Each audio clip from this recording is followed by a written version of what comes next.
اهدنا الصراط المستقیم۔ بسم اللہ الرحمن الرحیم۔ حضور صلی اللہ علیہ وآلہ وسلم کے بال مبارک کا بیان۔ حضرت سعد ابن ابی وقاص سے مروی ہے کہ آپ صلی اللہ علیہ وآلہ وسلم کے سر اور دھاڑی مبارک کے بال بڑے سیاہ کالے تھے۔ حضرت جبیر ابن معتم رضی اللہ تعالیٰ عنہ کہتے ہیں، حضرت علی کرم اللہ وجہہ آپ رسول اللہ صلی اللہ علیہ وآلہ وسلم کے اوصاف مبارک کو بیان کرتے ہوئے فرماتے تھے کہ آپ صلی اللہ علیہ وآلہ وسلم کے سر مبارک کے بال گھنے تھے۔ حضرت علی رضی اللہ تعالیٰ عنہ کی روایت میں ہے کہ آپ رسول اللہ صلی اللہ علیہ وآلہ وسلم کے بال بڑے خوبصورت اور بہت ہی زیادہ خوبصورت بال تھے۔ علماء نے لکھا ہے کہ آپ صلی اللہ علیہ وآلہ وسلم کے سر مبارک اور داڑھی مبارک میں بال خوب بال تھے، بڑے ہوئے تھے، یعنی جو قوت اور شجاعت کی علامت ہے، اور بال جو تھے وہ نہایت ہی زیادہ سیاہ تھے، یہ بھی علامت ہے قوت۔ اور یہ آتا ہے کہ آخری عمر کے اندر آپ صلی اللہ علیہ وآلہ وسلم کے بال مبارک جو ہے وہ کچھ سفید ہو گئے، ان کی تفصیل انشاءاللہ آگے آ رہی ہے۔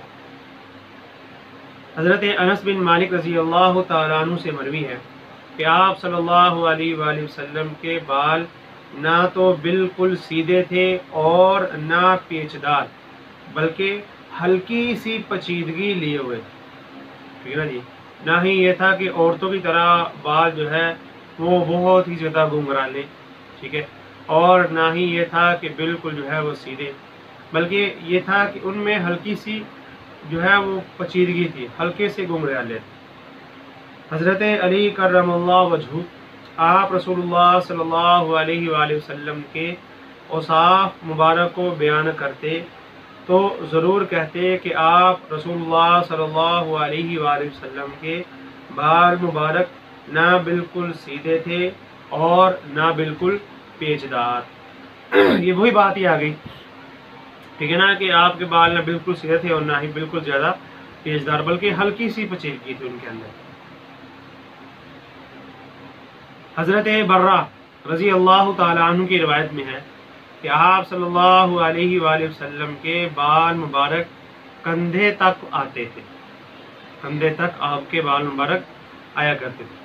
حضرت انس رضی اللہ تعالیٰ عنہ سے مروی ہے کہ آپ رسول اللہ صلی اللہ علیہ وسلم کے بال مبارک کان اور کندھے مبارک کے مابین تھے۔ حضرت انس رضی اللہ تعالیٰ عنہ کی روایت ہے کہ نبی پاک صلی اللہ علیہ وسلم کے بال مبارک نصف کان تک تھے۔ حضرت ابو رمثا رضی اللہ تعالیٰ عنہ سے مروی ہے کہ آپ صلی اللہ علیہ وآلہ وسلم کے بال مبارک کان کی لو تک تھے۔ حضرت عائشہ ام المؤمنین رضی اللہ تعالیٰ عنہا سے مروی ہے کہ آپ صلی اللہ علیہ وآلہ وسلم کے بال وفرہ سے اوپر جمعہ سے نیچے تھے، ٹھیک ہے جی، یعنی کندھوں اور کان کے مابین ہوا کرتے تھے، ٹھیک ہے۔ آپ صلی اللہ علیہ وسلم کے بال کے متعلق جو ہے وہ مختلف تعبیریں صحابہ کرام سے مروی ہیں، جو موقع محل کے حساب سے جو ہے وہ ہیں۔ کبھی آپ نے اپنے کانوں تک بال رکھے، ٹھیک ہے نا جی، کبھی کانوں کی لو تک اور کبھی یہ کانوں کے اوپر تک، چنانچہ یہ مختلف حالتوں پر اس کو محمول کیا جا سکتا ہے، مختلف حالتوں پر اس کو معمول کیا جا سکتا ہے کہ کبھی آپ نے یہاں تک بھی رکھے، کبھی یہاں تک بھی، کبھی یہاں تک بھی اور کبھی یہاں تک بھی، ٹھیک ہے جی۔ اس کے اندر کوئی اشکال والی اور جو ہے وہ اس کے اندر کوئی اعتراض والی بات نہیں ہے۔ حضرت ام ہانی رضی اللہ تعالیٰ عنہ کہتی ہیں کہ میں نے آپ صلی اللہ علیہ وسلم کے بالوں کی 4 چوٹیاں دیکھی ہیں۔ ایک روایت میں ہے کہ آپ صلی اللہ علیہ وسلم مکہ تشریف لائے تو آپ کے سر مبارک پر 4 چوٹیاں تھیں۔ بظاہر روایت سے یہ معلوم ہوتا ہے کہ یہ صرف ایک مرتبہ کا واقعہ ہے، جب آپ فتح مکہ کے موقع پر مکہ میں مقیم تھے۔ اس کے علاوہ آپ صلی اللہ علیہ وآلہ وسلم میں چوٹیوں کا رکھنا ثابت نہیں۔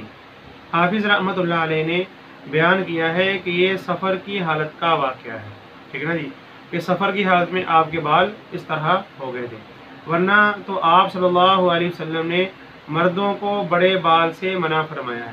چنانچہ حضرت وائل رضی اللہ تعالیٰ عنہ کے بال بڑے تھے تو آپ صلی اللہ علیہ وآلہ وسلم نے ان پر نکیر فرمائی، یعنی چوٹیوں سے منع فرمایا ہے، اور جو ہے وہ زیادہ بڑے بالوں سے منع فرمایا ہے۔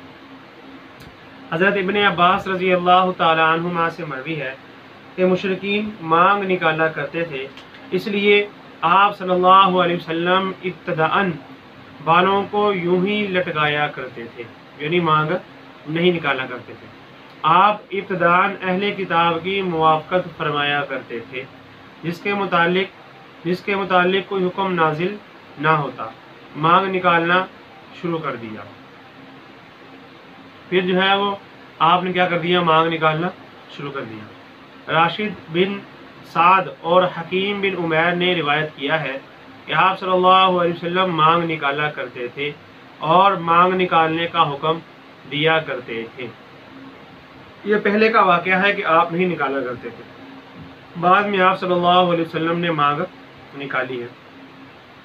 حضرت انس رضی اللہ تعالیٰ عنہ فرماتے ہیں کہ جب تک خدا نے چاہا آپ صلی اللہ علیہ وسلم مانگ نہیں نکالا کرتے تھے۔ یہ دیکھ رہے ہیں، صاف روایت آ گئی، پھر بعد میں مانگ نکالنے لگے، اور آپ صلی اللہ علیہ وسلم کا آخری عمل یہی رہا، آخری عمل یہی رہا۔ پہلے آپ نہیں نکالا کرتے تھے، پھر آپ نے نکالنا شروع کر دی، اور آپ کا آخری عمل یہی رہا۔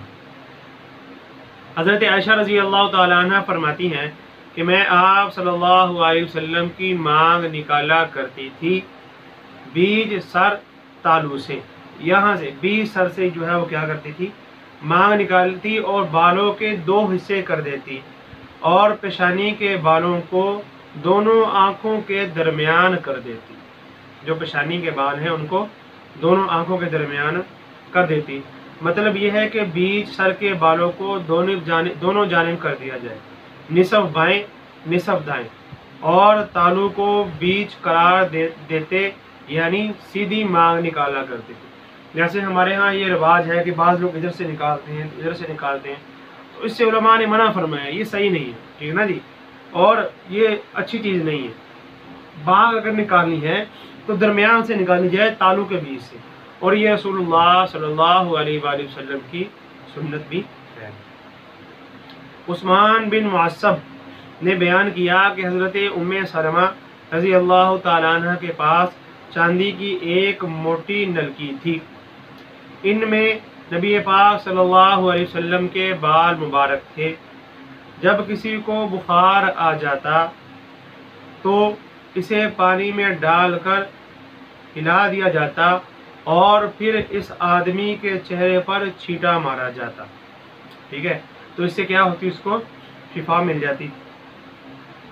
یعنی مطلب یہ ہے کہ حضرت ام سلمہ رضی اللہ تعالیٰ عنہ نے آپ کے بال مبارک جو ہے وہ چاندی کی نلکی میں ان کو جو ہے وہ لپیٹ کر رکھا ہوا تھا، اور جب کسی کو نظر لگ جاتی یا کوئی مرض لاحق ہو جاتا تو اس نلکی میں سے بال نکال کر پانی میں ڈالتی، بال مبارک سے جو ہے وہ پانی مس کرتی، پھر پانی مریض پر چھڑک دیا جاتا یا ہاتھ منہ دھلایا جاتا، جس سے وہ شفا یاب ہو جاتا، ٹھیک ہے نا جی۔ آپ کے بال مبارک میں شفا تھی، فرمایا کہ اس کو پانی میں ڈالتی، کسی کے منہ پہ جو ہے وہ اس کو چھڑک دیا، اور کسی کا جو ہے وہ ہاتھ منہ سے دھلا دیا تو اس کی نظر بھی اتر جاتی، اور اگر اس کو بخار ہوتا تو بخار بھی اتر جاتا۔ چنانچہ فرمایا کہ علامہ عینی رحمۃ اللہ علیہ نے شرح بخاری میں لکھا ہے کہ لوگ اس بال مبارک کے پانی سے برکت حاصل کرتے اور مریض شفا یاب ہوتے۔ سبحان اللہ، یہ آپ صلی اللہ علیہ وآلہ وسلم کے بال مبارک کا بیان تھا کہ کیسے آپ کے بال جو ہے وہ سیاہ تھے اور گھنے تھے، سر کے بال اور داڑھی کے بال گھنے تھے، اور اس پر جو ہے وہ فرمایا کہ ہلکے سے گنگریالے بال تھے، ٹھیک ہے نا، نہ زیادہ گنگریالے نہ زیادہ سیدھے، بلکہ ہلکے سے ان میں پیچیدگی پائی جاتی تھی، اور بال مبارک کی جو ہے وہ مانگ نکالا کرتے تھے. پہلے نہیں یہ کام کیا، پھر بعد میں آخری جو ہے وہ آپ کا فعل جو ہے وہ یہی رہا. حضرت انس کی روایت میں آ گیا کہ آپ کا آخری جو ہے وہ فعل یہی رہا کہ آپ مانگ نکالا کرتے تھے. اور جناب حضرت عائشہ بھی فرماتی ہیں کہ میں آپ کی مانگ نکالا کرتی 20 سر میں سے، ٹھیک ہے نا جی. اور آپ کے بال مبارک جو ہے وہ آپ صلی اللہ علیہ وآلہ وسلم کے بال مبارک جو ہے وہ شفا یاب بھی تھے. کہ حضرت جو ہے وہ ام سلمہ رضی اللہ تعالیٰ عنہ کیا کرتی تھی، ان بالوں کو پانی میں بھگو کر جس کو نظر لگ جاتی اس پر چھڑکتی، یا اس کا منہ ہاتھ دھلواتی یا مریض پر چھڑکا جاتا تو وہ شفا یاب ہو جاتا. یہ آپ صلی اللہ علیہ وسلم کے بال مبارک کا بیان تھا. اور آپ صلی اللہ علیہ وسلم کے بال مبارک کے متعلق آتا ہے کہ 16 17 یا 20 بال آپ کے آخری عمر کے اندر جو ہے وہ سفید تھے. اس سے زیادہ سفید آپ کے بال نہیں تھے. تو یہ آپ صلی اللہ علیہ وسلم کی جو ہے وہ طاقت اور قوت کی نشانی ہے، ٹھیک ہے نا. کہ آخری عمر کے اندر بھی آپ کی 63 سال جو ہے وہ عمر ہے، تو اس کے اندر بھی آپ کے بال جو ہے وہ اتنے سفید ہیں، اس سے زیادہ سفید نہیں تھے. تو یہ تھا آپ صلی اللہ علیہ وآلہ وسلم کے بال مبارک کا بیان. مجھے دیجیے اجازت، کل انشاءاللہ دوبارہ ملاقات ہوگی. السلام علیکم ورحمۃ اللہ وبرکاتہ. وآخر دعوانا الحمدللہ رب العالمین.